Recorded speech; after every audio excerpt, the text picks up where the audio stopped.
The lethal attack on the family of a federal judge was an especially heinous crime and got the intensive media coverage you would expect. But it's also given the media a reason for some soul searching because the killer wasn't unfamiliar. Adam Riley has more. The details are chilling. Self-described anti-feminist Roy Den Hollander went to the home of Judge Esther Salas, fatally shot her son, and wounded her husband. Den Hollander had appeared in Salas's courtroom, trying to extend the military draft to women, and identified her as an enemy. The suspected killer later called the well-respected judge, quote, a lazy and incompetent Latina judge appointed by Obama. But for Den Hollander, the mere fact Salas was a woman was reason to loathe her. Hollander put out a 1,700-page self-published book online this year in which he wrote about his hatred of his mother, other women, and female judges. The crime gave former Fox News anchor Gretchen Carlson a jolt. Well, I don't try to censor your speech, so I don't know why you try to censor my speech. Carlson interviewed Den Hollander a decade ago as he fought to stop ladies' nights in bars. She tweeted, I always dreaded the must-do other side of women's rights interviews. Now that I see this, I am sick. But Carlson wasn't alone in giving him a platform. A national organization of, I refer to them as witches. As The Atlantic noted, plenty of outlets interviewed Den Hollander at length, even though his legal arguments were weak. The Second Circuit rejected that argument, per curiam, unanimous opinion, and basically said, give us a break here. In a breezy talk of the town, The New Yorker quoted Den Hollander's claim that feminazis have infiltrated institutions, and the Colbert Report played him for laughs in a way that isn't funny anymore. I'm going to fight the feminists until my last dollar, my last breath, and if there's anything after death, I will fight them for eternity. Hindsight changes a lot. Still, the media might want to think more about who we cover and the messages we let them spread. You know, John, talk about lazy. The media has done this in countless instances where they go to the local crank or the national crank, to offer another or an opposing side of something when there really isn't one. But, I mean, this guy was, crazy litigious, and it sounds to me like this was just an incident waiting to happen. Look, Emily, I'm going to let my high horse rest and have water on this one because it's happened to me. Yeah. I interviewed a guy who was a security expert with a great resume without digging further and discovering that he was a shady character, and I certainly regret that. I think what you're seeing in this case is kind of an extreme example, but look, cable TV is especially susceptible to this. They're churning through a lot of guests on tight deadlines. They have 20-something kids, in many cases, doing the bookings who are under intense pressure. Clearly, they're not, doing any kind of lengthy internet search first. This guy didn't look like a drooler.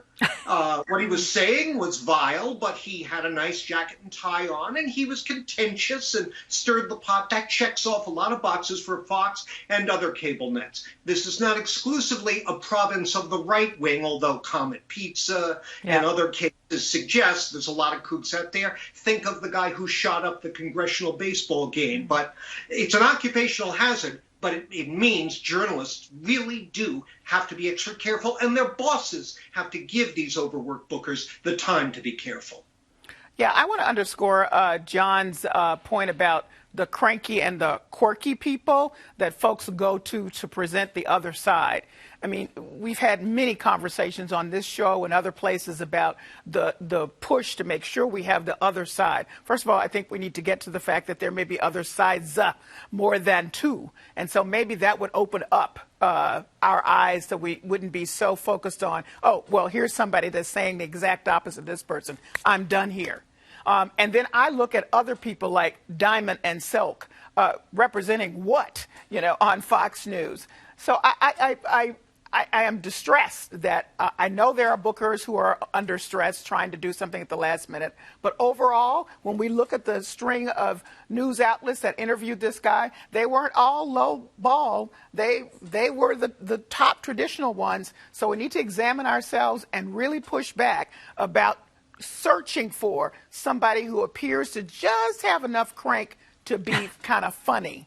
And it's not funny. Yeah. Yeah. I have to say I'd give Gretchen Carlson some pat on the back here for looking back on this and saying that she regrets in many ways giving this guy a platform. She was one of the first to have done that. I don't know when the tripwire ought to go for people who are in a situation of deciding who you're going to put on the air or not. It's I think, John, you have framed it exactly right. But at some point, I would be, if I was the booker, the more the person wanted to be on the show, the more I would be approving them on. That's right away, this is somebody, this could be trouble. This person is in it for a reason other than, again, elucidating an issue to the public. And the whole feminazi thing, that goes, that's such a cliche. That goes back to, I remember Rush Limbaugh even doing that in the 90s during the ERA issue. So, why give somebody with that old trope an opportunity? Those should have been question marks. And again, I think Gretchen Carlson was right to look back and say, a bad mistake there. I think sometimes we take the easy way out, we meaning the media, by saying, oh, this guy has been interviewed before, so we know he's a known quantity, we'll interview them again. But I think this is an excellent example of the media's desire to appear unbiased, forcing them or pushing them to indulge in false equivalency. There is no reason to take someone who's threatening violence against women or anyone and treating it as a joke instead of as a threat. There were reams of his writings. There were reams of appearances. There are tons of things. All of it should have been a red flag very early on. But we have a tendency, again, to avoid the uncomfortable, to avoid pissing off our viewers or our readers. And so we lighten the situation and we kind of make something into a joke when really it should be seen as a very real threat and not just the other side of the issue so we can appear fair and balanced. Yeah, you're right. I mean, this guy was attractive. He was articulate. He was provocative. And that is really the main reason people were booking him. He checked, talk about the checklist. He checked them all off. Yeah. And you know what, Emily? Maybe we're onto something here. Unless the topic is Nazis and Nazism, anybody that regularly uses the word Nazi in their discourse, maybe you should just look for someone else, left or right.